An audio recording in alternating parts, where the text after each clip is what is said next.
What's going down, everybody? So today we are bringing you my boy, your boy, and Thor's father, and that is Odin.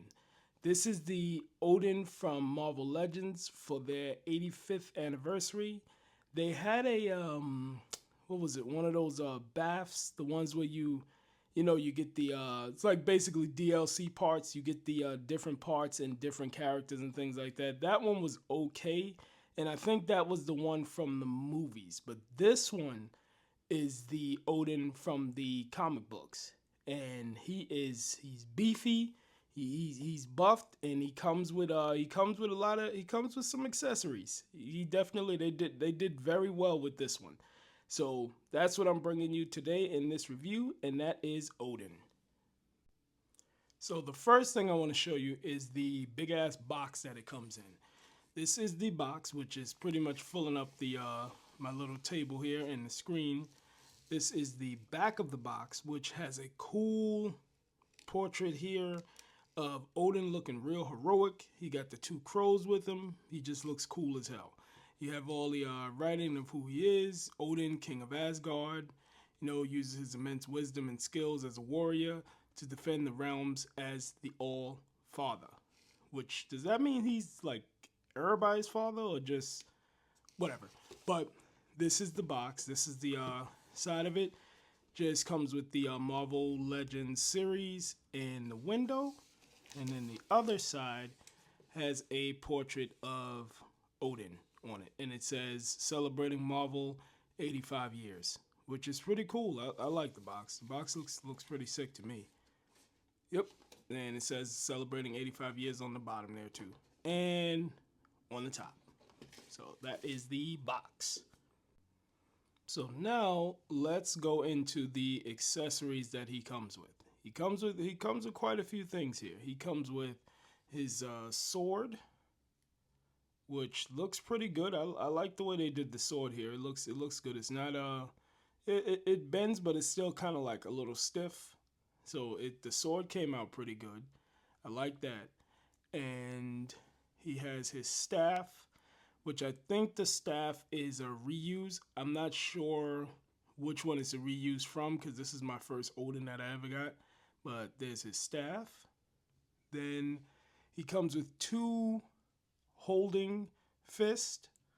He comes with a closed fist and like a claw hand. He comes with this cool ass helmet. This helmet is cool as hell. And it has the hair on the back. I'm going to try them all on.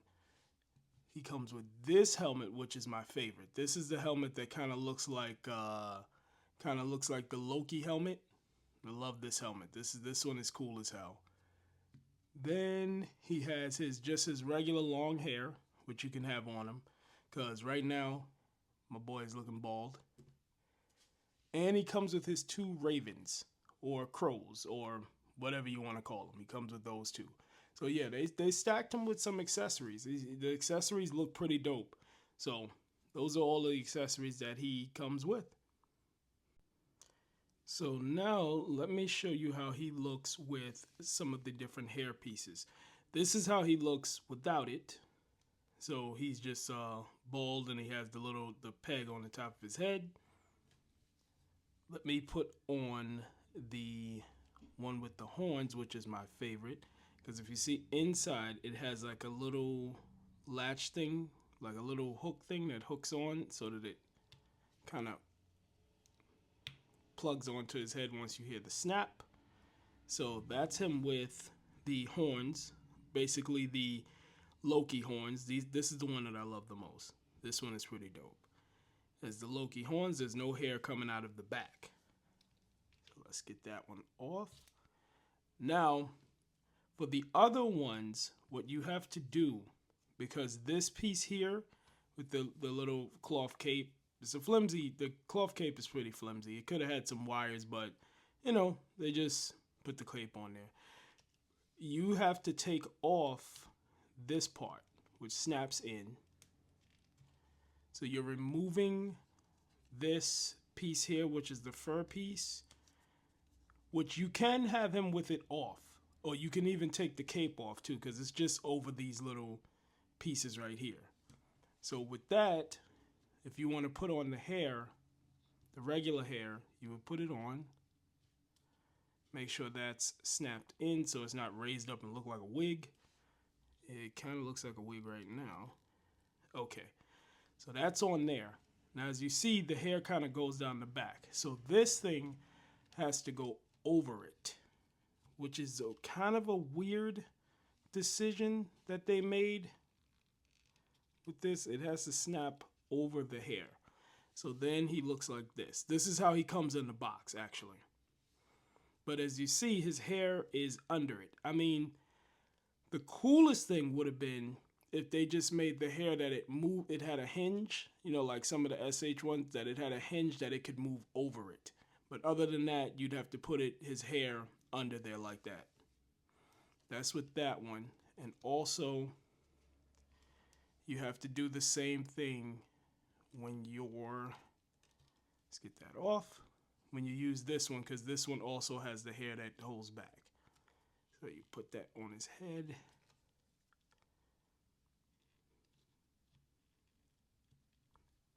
Yep. So that goes in like that. That is a hell of a helmet. And the same thing, you would have to snap this on there like this. So you would snap those in. I mean, it snaps in and out really easy. Once you find the hole, giggity. And boom, that's in there. And that's in there. So there he is with that helmet. Which this helmet is pretty damn grand. It is a hell of a helmet. It's definitely a lot. And it looks heavy as hell. That one's pretty cool. But I like the one with the horns. The Loki style one, that's my favorite one right there.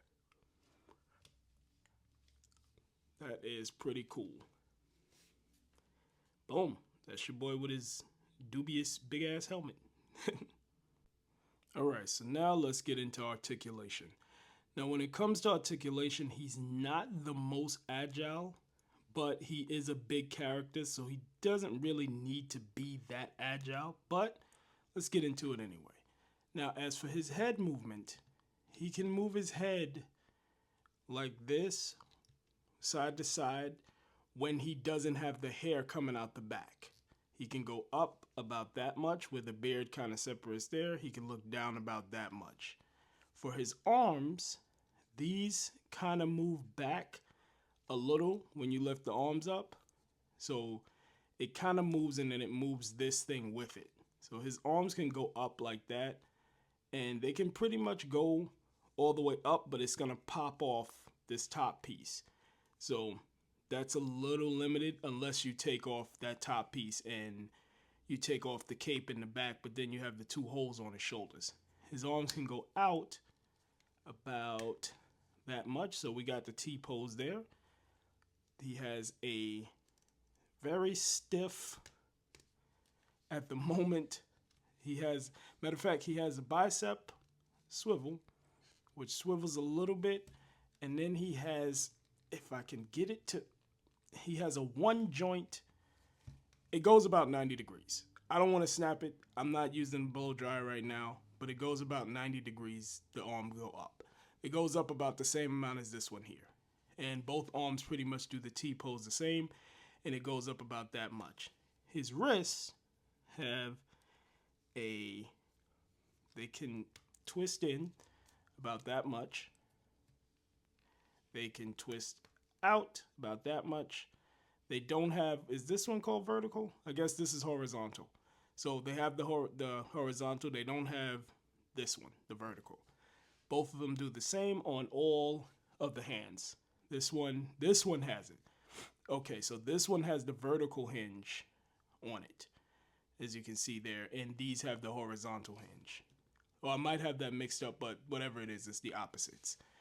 His chest, this part goes back about that much, so he can stand up big chest mode about that much, where he's looking down on people like that. I guess that's probably how he should be standing, not hunched. And his crunch is about that much. Ain't much crunch. Like I said, he doesn't move that much. Legs, he can do, I don't want to break it and don't want to bend it too much. He can do the splits about that much. So he doing the side kick. Can he do my pose that I usually do?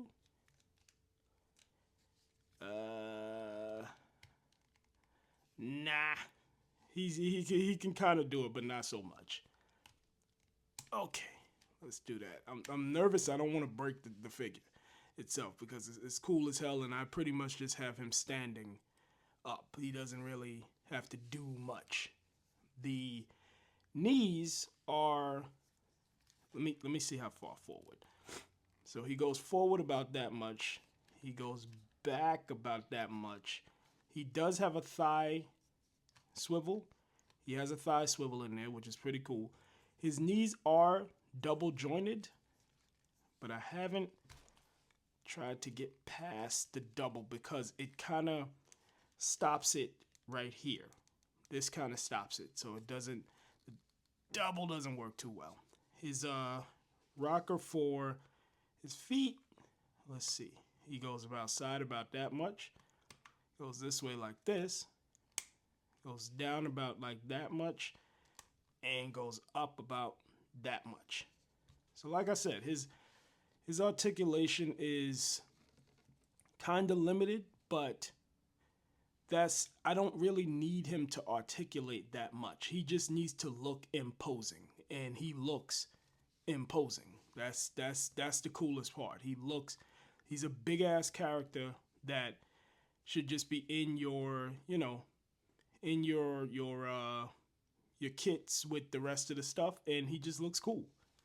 That's what I think. So that was his articulation.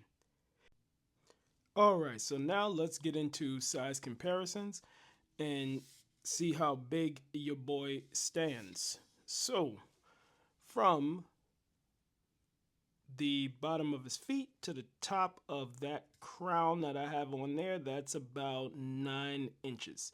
To the head, it's about 8.5, pretty much. About 8.5 inches, which is pretty damn tall. It's a pretty tall figure. Let's get him standing next to, first things first, his son, Odin. Let's get him standing. Wow, fumbling this up like crazy. Let's get him standing next to Thor, which for some reason I can't get Thor's feet to stand him up properly, but that's the height of how he would be next to his son Thor. Let's see how he looks next to some mythic legions. They are about 7-inch scale, I think. A little shorter. So that's him next to some mythic legions, which they all go together pretty well because, I mean, they're mythic legions, so it looks pretty cool together. All right. Let's see how he would stack up against, of course, everything that's pretty much on the table. So many SH figure arts. The SH figure arts are hella short next to him. Like, Trunks looks like a miniature figure next to him. That is crazy. He is mad little next to him. Let's get a taller one. My boy Luffy is also hella short. So the SH figure arts, they look miniature. But I mean, Odin is supposed to be huge, so who knows? It might actually work for how big he can be, because I think he can change his size. Let's get him next to Maestro. Now, Maestro is pretty much his height. So Maestro Hulk is looking like he actually looks like he might be taller. Let me see. Do I have this right? Yeah. Okay, so he's about exactly the same height, or might be a little bit bigger. Maestro's a big figure. Let's get him next to a NECA Predator. So he's a little taller than the NECA Predator. The NECA Predator is about 7 inches in height. So yeah, they're maybe 7.25 maybe. He's a little taller than that. That's pretty cool. Let's get him next to a McFarlane Shao Kahn. So they look like they shop at the same store because they pretty much got the same trimmings and gold stuff. Yeah, so that's the McFarlane Shao Kahn, which is close to his height. Almost look like they could go toe to toe in a battle. Wouldn't be too bad. Let's get him next to.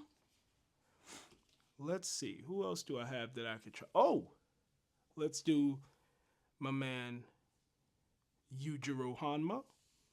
So we're gonna throw Yujiro in there. Yujiro's a pretty big figure, so that should show you like this Odin is pretty large. Yujiro's looking kind of small next to him. Don't mean Yujiro scared though, cause he a Hanma, so he gonna take on all challenges.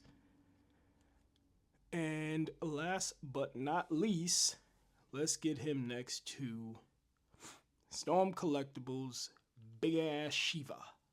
So Shiva we gonna put right here. Shiva's kind of tall. Shiva's a big figure. Her and Goro, those are some ginormous ass figures. So, Storm Collectibles, their figures are always pretty doggone big. But Shiva just looks cool. I still haven't done a review on this Shiva because I don't want to bend it and things like that. Like I love this figure, like no lie. It's like one of my favorite. So that's pretty much it with the size comparisons, and let's get into last thoughts. So for my last thoughts, I think it's a really cool figure. He's big, he's imposing, he has a lot of detail and things on him. If you can see from the chest plate and the armor on the shoulder pauldrons or whatever you call them, he has a lot of detail. He has the gold is not painted. It is the like that gold molding, which I don't mind. I think it's cool. I love how the scales look on the chest. Looks like Aquaman's chest plate. I love the horns, the different headsets and things like that. The hair, the two ravens, which also are the same two ravens that are in the Thor figure that I showed. It's a cool figure. It's big. It's imposing. It looks cool on the shelf next to your Mythic Legions, next to your Marvel Legends. It's just a cool, big, hulking, monstrous. Not monstrous, but kind of big figure that just looks cool. So they have these at your Target. Target has, I think they still have that discount thing where it's 25% off of stuff for like the next, I don't even know, maybe the next month or something like that. I have a lot of discounts and things that I get at Target, so I get a lot of these for a low price. But if you can find them out there, don't pay scalper prices. Go and look in your Targets, see if you can find them. It's a cool figure. Pick it up. He's heavy, he's solid, and all of that. And that's about it. That's my review on Odin. And I thank you guys for watching. I thank you for all the support that you give me with my videos and my shorts. I do a lot of shorts. I do more shorts than I do videos, regular full videos, because the shorts are pretty easy. But I do thank you guys for subscribing. I thank you for everything. Hit that little bell notification so you know when I put up something new. And I will see you in the next video or the next short or whatever I do next. Thank you guys for watching. Peace.